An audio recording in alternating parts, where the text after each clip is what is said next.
Assalamualaikum warahmatullahi wabarakatuh. Dalam kesempatan kita kali ini kembali dengan saya Bambang Supraitno ya. Dan ini kita akan melanjutkan tutorial ekonometrics yang sederhana saja ya. Oke, dengan metode klik seperti biasanya.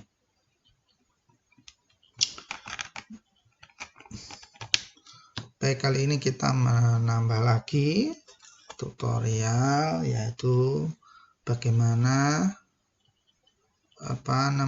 menggunakan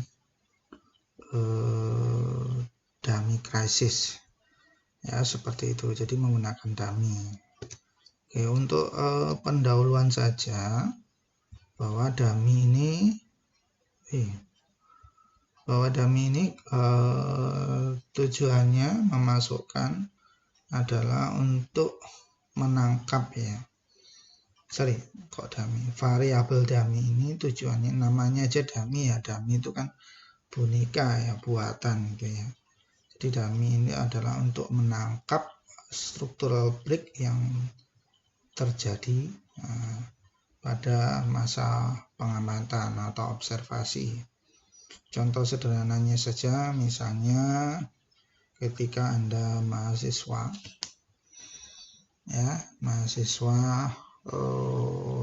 dan menjadi asisten dosen, katakanlah seperti itu ya, maka tentunya Anda itu mempunyai pola konsumsi yang berbeda ketika kondisi Anda yang sekarang itu menjadi asisten dosen, itu mendapatkan tambahan support finansial dari kegiatan asistennya itu ya. Otomatis Anda dapat dapat penghasilan tambahan, dan tentunya dengan penghasilan tambahan itu maka Anda akan merubah sedikit banyak pola konsumsi Anda, apalagi kalau tambahannya itu bersifat permanen. Mulai sekarang saya jadi asisten dosen, dapat gaji atau sekian per bulannya. Terus belum misalnya kalau dosennya itu banyak proyek dan lain-lain. Dapat kita gambarkan sebenarnya sederhananya seperti ini ya. Kalau ini time ya, terus kalau ini adalah variabel yang kita estimate ya, seperti itu. Bisa jadi kalau misalnya Anda katakanlah variabelnya itu consumption ya, seperti itu, maka sebelum jadi asisten katakanlah kisarannya seperti ini, tapi setelah jadi asisten ya, maka Anda akan menaik ya, seperti itu. Misalnya dapat Anda bayangkan kalau realnya adalah seperti ini ya, realnya adalah seperti itu, tetapi real yang seperti itu diestimasi dengan regresi yang mengabaikan kondisi perubahannya ini. Artinya structural break yang terjadi itu tidak tidak dipertimbangkan atau diabaikan, maka bisa jadi akan seperti itu. Sehingga maka lambat laun gitu ya, maka ini terjadi bias gitu ya. Biasnya semakin besar. Nah, seperti itu. Beda kalau kita katakanlah ini titik T tertentu ya, T menjadi asisten dosen. Seperti itu. Maka ke kanan tentunya berbeda dengan polanya, kondisinya ketika waktu ke kiri dari saat ditentukan jadi asisten dosen itu, saat menjadi asisten dosen itu. Nah, gunanya dari variabel dummy ini itu adalah untuk menangkap perubahannya, sehingga bisa jadi nanti estimasinya akan lebih tepat gitu ya. Seperti itu. oke, terus naik, nah seperti itu. Nah, jadi tidak lempeng terus dari awal sampai akhir, lempeng terus ya, seperti itu. Karena yaitu dianggap bahwa semua pengamatan itu dianggap perilakunya sama. Oke, baik, mari kita terapkan langsung saja. Oke, dalam Views tentunya sebelumnya ini saya tambahkan dulu ini, misalnya saya beri variabel dummy-nya itu DC, dummy crisis ya, seperti itu. Nah, anggap saja bahwa krisis yang terjadi itu tahun 97 sampai 99 kuartal kedua, misalnya seperti itu ya, maka kita tandai 1 ya. Oke, seperti itu. Selanjutnya maka anggap saja bahwa 99 kuartal ketiga itu sudah membaik seperti itu ya, sudah kembali, maka kita berikan 0 ya. Tentunya Anda menentukan adanya dummy ini apa itu muncul atau tidak, itu tentunya dari judgementnya Anda, intuisi Anda sebagai peneliti ya, seperti itu. Anda membaca kondisi yang ada atau melihat kebijakan apa yang dikeluarkan oleh pemerintah dan lain-lain ya, seperti itu. Oke, clear ya. Jadi 1 itu artinya ketika terjadi krisis, 0 itu tidak terjadi krisis ya, seperti itu. Maka kita bisa eksekusi. Oke, kita coba ambil saja yang kemarin ini yang sudah kita dapatkan, kan persamaan yang bagus. Kembali lagi ke yang kemarin yang untuk mengestimasi exchange rate itu ya, kita gunakan variabel rasio GDP terhadap employment, terus harga oil, di mana harga oilnya itu sudah dilenkan, terus rasio ekspor terhadap impor. Oke, kita estimate ya, kita estimate ini, kita biarkan sampelnya semuanya yang ada dari awal sampai akhir. Dari awal itu sudah masuk ke krisis gitu ya, 97 Q3. Oke, kita namai ya IR all. Oke ya, seperti itu. Selanjutnya bagaimana kalau kita masukkan dummy. Ini dummy kan sudah dibuat ya, dummy variabel tadi itu, maka kita masukkan saja di sini. Oke, dummy itu ada 2 ya. Dummy itu ada dummy untuk melihat struktural break itu, maka ada 2 yang bisa kita lihat gitu ya, kita tangkap, yaitu adanya perubahan terhadap intercept. Kalau intercept itu kan berarti C-nya ini ya, maka dimasukkan saja DC. Oke, DC seperti itu. Atau dummy yang sifatnya untuk melihat perubahan slope. Oke, kita satu persatu dulu aja. Ini yang hanya melihat perubahan intercept. Artinya kalau ada perubahan ini, maka yang berubah adalah kalau signifikan maka merubah intercept yang ada. Oke, kita enter, terus kita beri nama ER dan DC dan prices, ini yang intercept ya, seperti itu. Oke, ini alhamdulillah signifikan ya.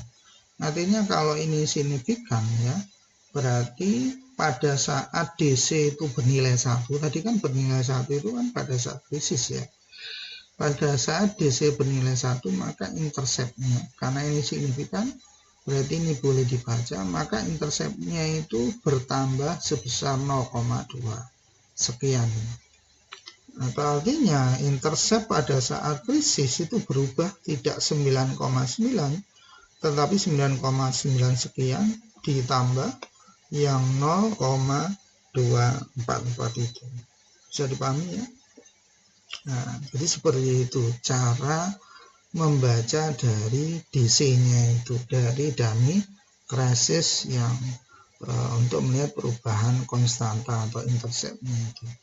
Lantas dummy juga bisa penggunaan variabel dummy itu juga bisa untuk menangkap perubahan struktural ya, seperti itu perubahan struktural yang ada di mana itu bisa merubah dari slope-nya. Nah, kalau slope kan berarti koefisien dari variabelnya itu ya. Variabelnya itu ada 3, katakanlah kita teliti semuanya. Kita anggap bahwa itu bisa mempengaruhi semuanya. Oke, kita coba estimate. Ini ditambahi DC. Terus caranya bagaimana untuk melihat perubahan slope? Maka kita tambahi saja untuk masing-masing variabelnya itu kita kalikan dengan DC-nya itu. Kita kalikan dengan dummy variabelnya itu. Nah, seperti itu. Oke. Jadi selain variabel orisinil yang ada, kita tambahkan ya variabel dikalikan dummy variabelnya. Artinya dummy variabel untuk melihat perubahan slope itu muncul hanya pada saat krisis ya, hanya pada saat krisis. Oke, kita eksekusi. Nah, ini alhamdulillah ternyata 2 yang signifikan ya, 1 tidak. Oke, kita dapatkan ini. Oke, kita berikan nama EL DC cry D cry seperti itu biar sama. Intercept dan end slope-nya, intercept slope-nya ya, seperti itu. Oke. Nah, kalau kita lihat di sini kan ada 4 tambahannya. Satu adalah untuk melihat perubahan intercept-nya, perubahan C-nya. Terus yang 3-nya ini di mana DC dikalikan dengan masing-masing variabel itu adalah untuk melihat perubahan slope-nya dari masing-masing RGDPM, Len Oil, RXM. Oke, coba kita terjemahkan apa sih sebenarnya arti dari dummy itu. Kalau dummy intercept tadi kan sudah ya diterangkan bahwa DC ini kalau koefisiennya itu signifikan, kita lihat kan probability-nya 0,02 berarti signifikan ya, signifikan 5% ya, seperti itu. Artinya ini memang berarti ya nilai itu ya. Oke, itu ternyata intercept-nya itu menurun minus 3,37. Artinya intercept-nya pada saat krisis, ingat pada saat krisis itu tidak 10,238 melainkan 10,238 minus karena ditambahkan dari koefisiennya DC-nya minus 3,37. Kebetulan ini negatif ya. Kalau misalnya plus ya berarti plus berapa ya, seperti itu. Selanjutnya kalau ini artinya apa? Kita coba cek saja. DC dari RGDPM itu adalah signifikan ya. Signifikannya 5% juga. Dan itu koefisiennya 76. Artinya apa? Bahwa pada saat krisis maka RGDPM itu menjadi lebih sensitif ya, lebih sensitif dan itunya menjadi 76. Artinya minus 56 ditambah 76 hanya pada saat krisis, karena ini berlaku pada saat DC sama dengan 1. Kalau DC sama dengan 0 itu kan hilang apanya, itu variabel yang ada di sini. Ya, variabel yang dikalikan DC itu. Dan seperti itu ya. Oke, jadi seperti itu cara bacanya. Artinya minus 56 artinya menjadi minus 56 plus 76. Artinya ya sekitar plus 20-an. Artinya apa? Justru ketika GDP Indonesia itu meningkat rasionya, ini sebenarnya rasio antara GDP dibagi employment antara Indonesia dan Amerika, nah, seperti itu. Artinya pada saat krisis rasio GDP terhadap employment, rasio GDP terhadap employment itu kalau positif itu kan meningkatkan ER ya, meningkatkan ER, artinya apa? Memperburuk nilai tukarnya ya, seperti itu. Karena ER itu satuannya adalah dalam bentuk rupiah per US dollar. Nah, jadi seperti itu. Nah, saja kalau LEN ini kan otomatis satu unit ini akan meningkatkan sekian persen unit dari ER yang seperti itu. Selanjutnya kita lihat untuk dummy variabel yang oil. Nah, oil kita lihat ternyata nggak signifikan, artinya berapapun nilai dari DC dikalikan dengan oil ini maka tidak bermakna, artinya dianggap nol. Nah, artinya apa? Bahwa pengaruh oil terhadap nilai tukar rupiah terhadap US dollar itu, maka pada saat krisis itu tidak ada perubahan, di mana sama dengan pada saat normal-normal saja ya, seperti itu. Sedangkan kita lihat yang ketiga variabelnya itu signifikan. Nah, signifikannya positif. Nah, positif 3,63 artinya lebih sensitif. Nah, seperti itu. Maka ini nanti harus dipelajari ya. Maka apa itu pada saat pada saat krisis maka rasio ekspor impor itu lebih sensitif pengaruhnya terhadap exchange rate itu. Nah, jadi seperti itu. Kalau Anda lihat di sini ya, kalau Anda lihat di sini antara all dengan kita lihat yang tadi dulu yang hanya menggunakan dummy yang hanya menggunakan dummy interceptnya. Kita lihat di sini adjusted R kuadratnya itu meningkat menjadi 0,819. Artinya sebenarnya modelnya itu lebih baik karena ditambah variabel itu menjadi lebih bagus, kan lebih bisa menerangkan. Oke, sedangkan ini ketika ditambah dummy variabel, kalau tadi kan dummy slope, dummy intercept ya, kalau ini ditambah dummy slope, maka ternyata juga semakin baik. Ini membuktikan bahwa penambahan dummy, baik dummy intercept maupun ditambahkan sekaligus dummy slope itu menambah lebih baik estimasi. Atau coba kita lihat di sini. Kita lihat di sini. Oke, kita lihat gambarnya coba.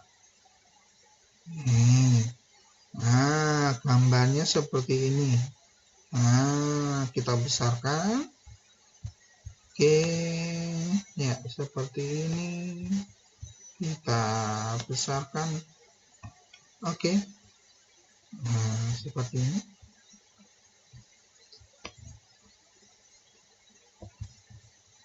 Kita lihat grafnya. Nah, Anda lihat di sini antara yang kiri itu kan tidak menggunakan dummy ya untuk menangkap perubahan, sedangkan yang kanan itu akan Anda lihat di sini bahwa residual yang dihasilkan dengan adanya tanpa adanya dummy itu lebih besar. Anda lihat saja jarak antara aktual dan fitted itu semakin jauh ya, atau lebih jauh dibandingkan menggunakan dummy variabel ya, seperti itu. Atau coba saja kita cek ya, kita cek menggunakan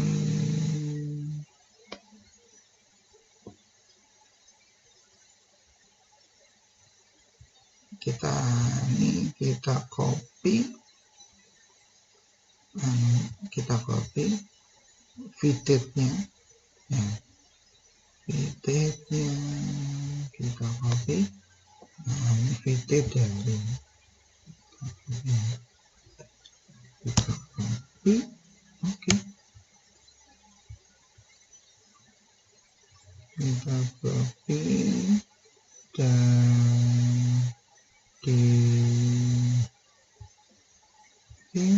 dari objek series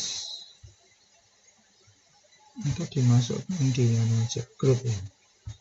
Seperti itu ya, seperti itu. Ini kan fitted dari len er ya. Ya, fitted dari len er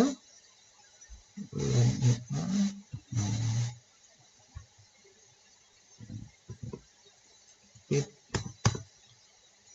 katakannya no DC ya, seperti itu. Oke, terus yang tadi menggunakan slope kita ambil saja, menggunakan dummy variable kita ambil fittednya juga seperti itu. Oke, kita ambil fittednya, kita masukkan sini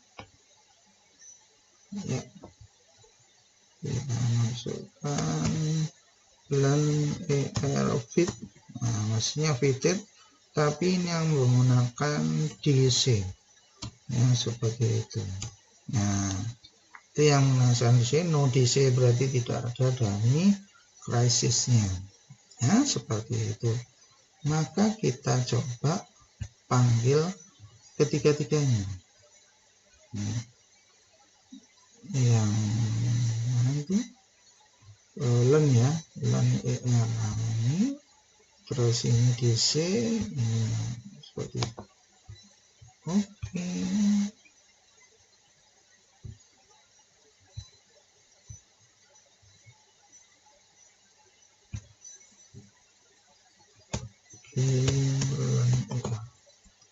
Oke, seperti itu. Coba kita cek gambarnya. Oke.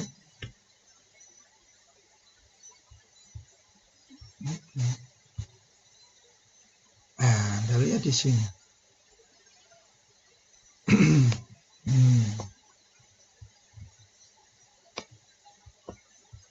Nah, kita lihat di sini yang biru itu adalah aslinya ya, seperti itu, sedangkan yang merah ini adalah menggunakan DC dummy variable crisis itu, sedangkan hijau itu tidak menggunakan dummy variable.